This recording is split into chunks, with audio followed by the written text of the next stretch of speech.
Assalamualaikum warahmatullahi ta'ala wabarakatuh and good day everyone.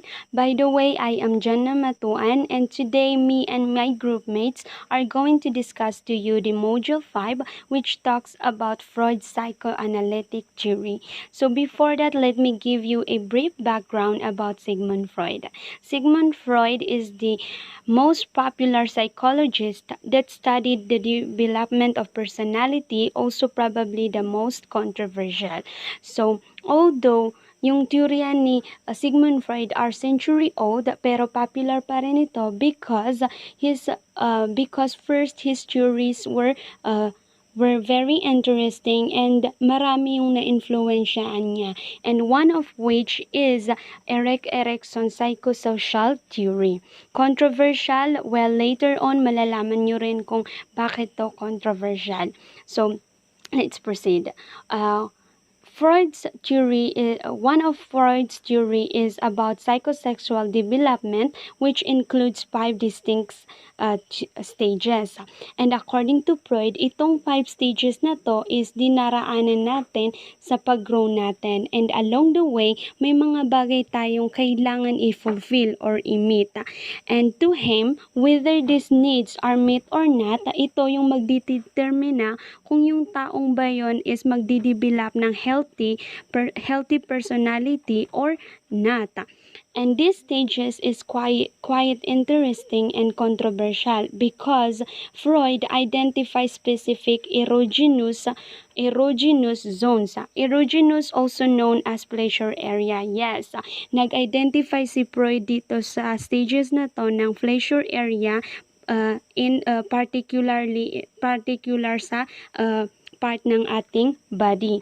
So, once na hindi ito ma-meet, magkakaroon ng fixation. Fixation occurs when needs are not met along the points for particular stages. So, here are the psychosexual stages of development. First is oral stages, birth to 18 months. The erogenous zones is in the mouth. So, yung pleasure daw, sabi ni Freud, is nasa mouth ng bata. So, if you will observe, yung mga bata at this stage, they tend to suck their thumbs all the time, and pag may mga nahawakan sila, nilalagay nila agad-agad dito sa bibig nila. And the fixation may lead to the development of oral receptive or oral aggressive. So, oral receptive to if during this stage nakulangan siya ng pleasure sa mouth, and ang tendency sa pagtanda magiging smoker or alcoholic. Probably, sabi ni Freud, probably because during the oral stage of the person, he or she received little satisfaction. Bakit nagkaganon? And oral aggressive naman to pag verbally abusive sa iba, using mouth-based aggression, tulad na lang ng nail biting. Then next is anal stage, 18 months to 3 years old. So, the child's focus of leisure in this stage is in the anus. So, at this point, nakikitaan na ng bata ng satisfaction ang pag-eliminate ng dumi. So, napaka-importante dito sa stage na to yung toilet training. Why? Because through toilet training, makokontrol ng bata yung through toilet training, matutulungan niya yung batang mag-self-control, magkaroon ng patience. So, but take note that at this stage, ang favorite word ng bata is no. So, magkakaroon talaga or it might have a problem na So, at this case, because favorite words niya is no, magkakaroon ng problema sa pagtain sa bata sa pagpunta ng toilet. So, if this happen, fixation occur. So, during this stage, during this stage, yung fixation can result to anal retentive or anal expulsive. So, anal retentive if the person received too harsh or too much toilet training. So sobrang strict. So because sobrang strict, ang tendency paglaki ng bata obsessed sa cleanliness, perfection, or too stingy in a way that nahihirapan siyang mag-let go sa mga bagay-bagay. And worst, sabi ni Freud, he or she might develop obsessive compulsive disorder, perfectionist. So anal expulsive naman to pag ang bata did not receive any training or yung training na yon is not enough. So ang tendency paglaki, very messy yung bata or disorganized. The next is the phallic stage, age 3 to 6. So this is the very controversial stage according to Freud, because the pleasure or erogenous zone is in the genitals. So sa private daw ng 3 to 6 years old na bata. So accordingly, during this stage or during this preschool age, nagkakaroon na ng katanungan yung bata kung ano ang pinagkaiba ng babae and lalaki. And Freud's studies lead him to believe that during this stage, boys develop unconscious sexual desire for their mother. And because yung bata natatakot na malaman ng kanilang tatay ang nararamdaman nila towards their mother, nagkakaroon ng anxiety. This feeling comprised what Freud's called Oedipus complex. Oedipus complex actually was named after a Greek character. Sa literature, sabi nila si Oedipus, pinatay niya yung tatay niya. And pagkatapos, pinakasalan yung nanay niya. Oedipus is the process in which a child competes with his or her parents of the same sex for the affection and pleasure of the parents of the opposite sex. So, Oedipus actually, kay Freud, yung Oedipus complex was both referred to man and woman. Pero sabi ng mga other psychoanalysts, para sa babae is yung Electra complex.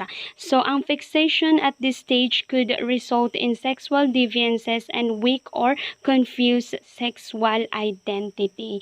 Nagkakaroon ng nako-confuse yung bata sa identity niya. Next is the latent stage, age 6 to puberty. So, it's during this stage that sexual urges remain repressed. So, dito, sa stage na to, nag-stop muna yung sexual urges and the child start to do a non-sexual activity like school. Nagfo-focus na siya sa school niya. So, but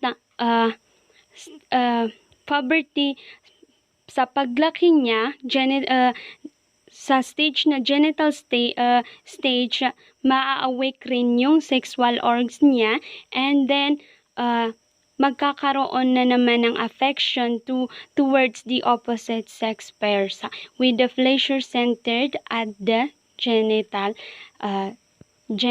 So that's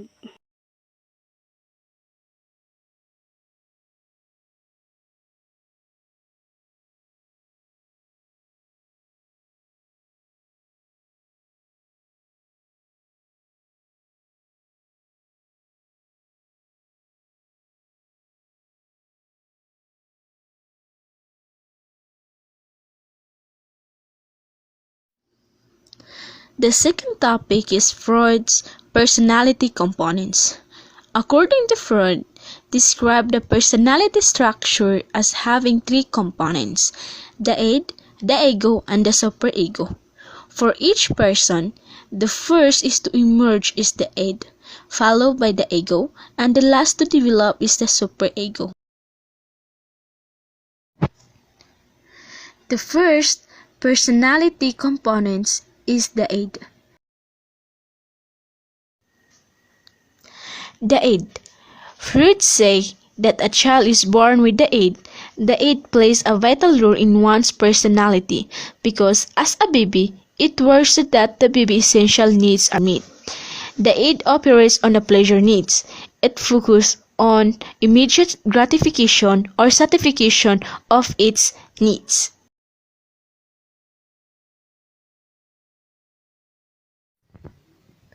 The id operates the pleasure needs. What is pleasure needs? The idea that your needs should be met immediately. When you are hungry, the pleasure principle directs you to eat. When you are thirsty, it motivates you to drink. Tension resolves when you do not receive instant gratification of all your needs or wants. The id cannot tolerate this tension and puts more pressure on you to satisfy your desire and relieve the tension. For example, in this picture, yung bata ay pinapakita niya na siya ay nagagalit dahil gutom na gutom siya. He wants to drink milk right now. And also, in the next picture, it is show the baby is crying, sleeping, and eating. That's the pleasure needs.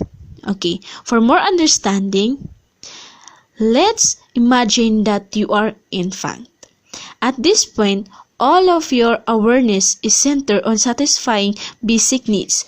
You feel hungry and you demand food. You want to be touched. You demand to be held. Since you have no understanding of right or wrong and are not aware of the needs of others, all that exists for you is your desire for what you need or what any given moment. Most of these desires are based on pure, uncontrolled instinct. In this example, your actions are controlled by the id. The second personal component is the ego. What is ego? Ego develops to mediate between the unrealistic id and the external real world. It is a decision-making component of personality. And also, ego works by reason, whereas the id is unreasonable and also it is considered social realities and norms, etiquette, rules, and deciding how to behave.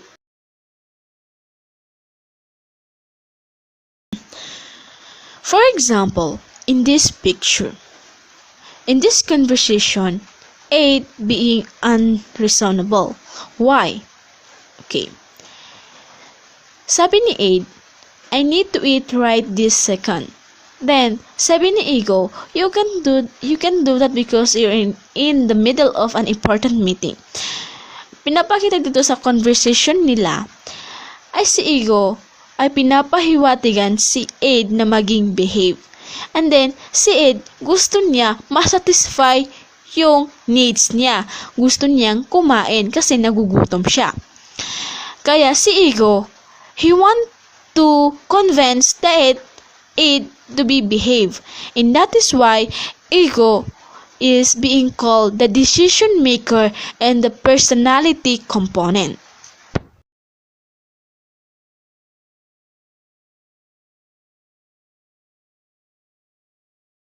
The superego. The superego is the moral part of the personality that includes the values, social rules, and morals of society which are learned from people's parents and others. The superego's function is to control the ids such as social prohibitions, taboos, sex, and aggressions. Overall, id, superego, and ego. Id, pleasure-seeking, aggression, sexual impulse. Superego, moral, ethical, values, parental. Ego, mature, adaptive behavior. As Assalamualaikum and good day. So my assigned topic is the three components and personality. Freud described the personality structures as having three components: the id, ego, and superego. For each person, the first to emerge is the id, followed by the ego, and the last to develop is the superego. So id. The id is the most primitive of the three structures, is concerned with instant gratification of basic physical needs and urge. It operates entirely unconsciously. So id Freud says that a child is born with the id. The id plays a vital role in one's personality because as a baby, it works so that the baby's essential needs are met.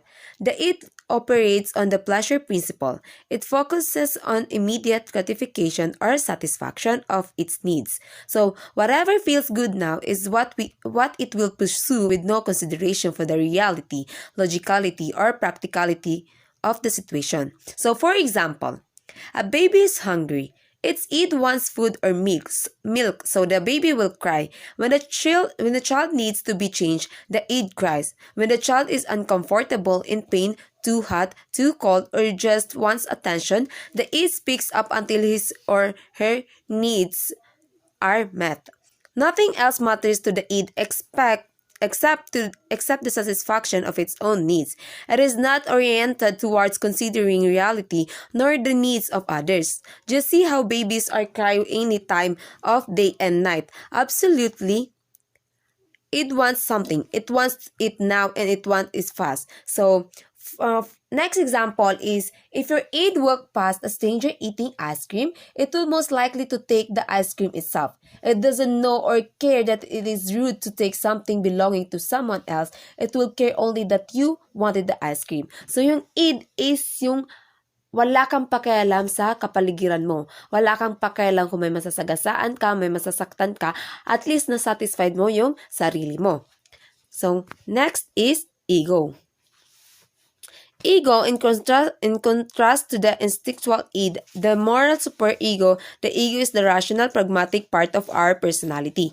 It is less primitive than the id and is partly conscious and partly unconscious. It's what Freud considered to be the self, and its job is to balance the demands of the id and superego in the practical context of reality. So, as the baby turns into a toddler and then into a preschooler, he or she relates more with the environment. The ego slowly begins to emerge. The ego operates using the reality principle. It is aware that others also have needs to be met. It is practical because it knows that being impulsive or selfish can result to negative consequences later. So it reasons and considers the best response to situations. As such, it is the deciding agent of the personality, although it functions to help the id meet its needs.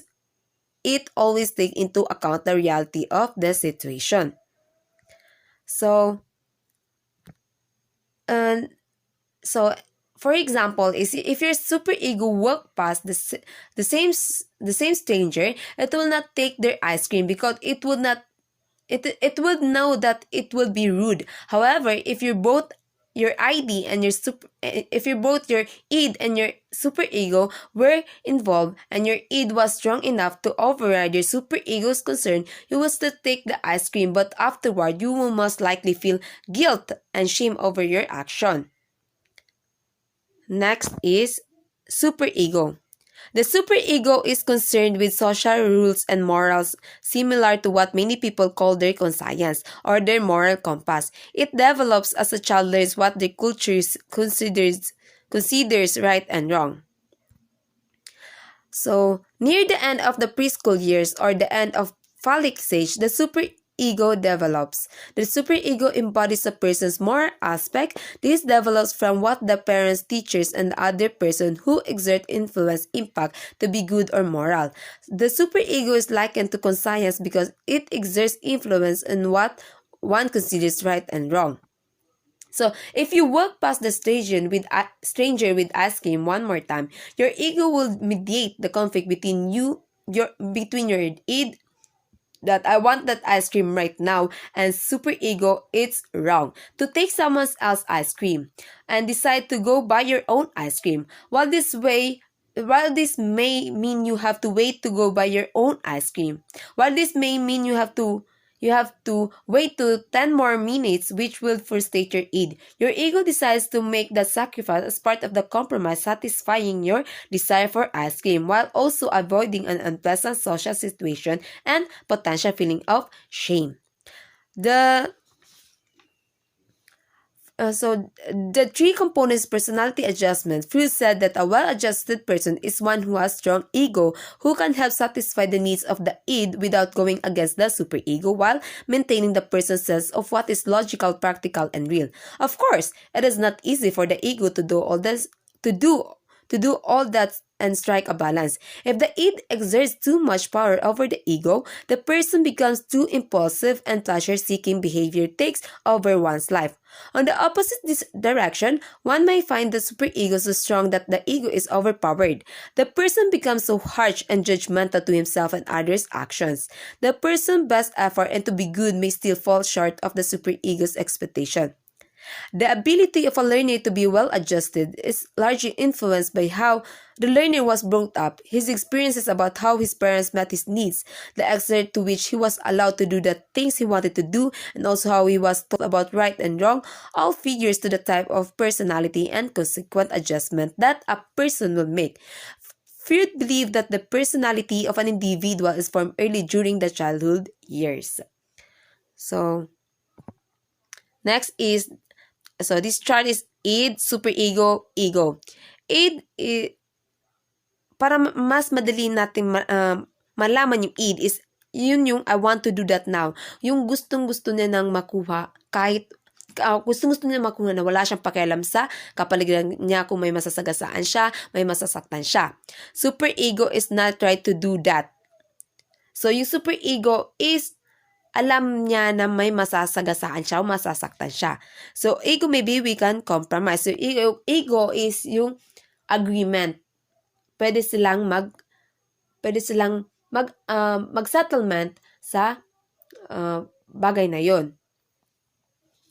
So, according to Freud, the job of the ego yung job ng ego is to balance the aggressive and pleasure-seeking drives of the id with the moral control of the superego. Freud believed that the id, ego, and superego are in constant conflict and that adult personality and behavior are rooted in the results of these internal struggles throughout childhood. He believed that a person who has a strong ego has a healthy personality and behavior are rooted in the result of these internal struggles throughout childhood. He believed that a person who has a strong ego has a healthy personality and that imbalances in this system can lead to neurosis, what we now think of the anxiety and depression and unhealthy behaviors. Next is topographical model. We have three topographical model: the unconscious, the conscious, and the subconscious. So first is the unconscious.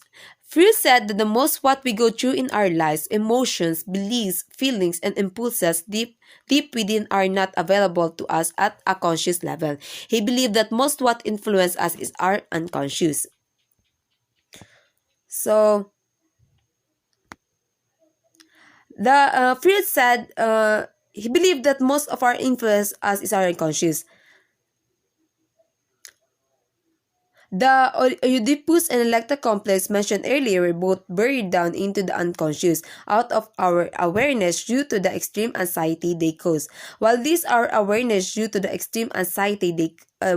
complexes are in our unconscious, they still influence our thinking, feeling, and doing in perhaps dramatic ways.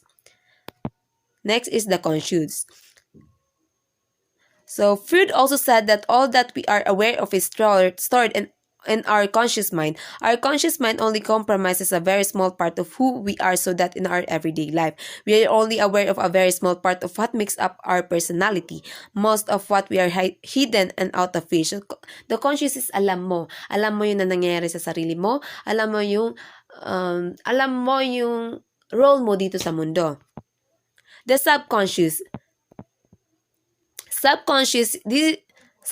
This is the part of us that we can reach if prompted, but it is not in our active conscious. So, subconscious is the last part, is the preconscious or subconscious. Yung subconscious is tinatawag din na subconscious, preconscious. This is the part of us that we can reach if prompted, but it is not in our active conscious. It's right below the surface that still hides someone unless we research for it. Information such as our telephone number, some childhood memories, or the name of your best childhood friend is stored in the preconscious. Because the unconscious is so huge. Look at the chart. This is the fierce conception of the human psyche, the iceberg metaphor. So because the unconscious is so huge, and because we are only aware of the very small conscious at any given time, Freud used the analogy of the iceberg to illustrate it. A big part of the iceberg is hidden beneath the water surface. The water may represent all that we are not aware of, have not experienced, and that has not been made part of our personalities, referred to as the non-conscious. So note the ego is free-floating in all three levels. Thank you.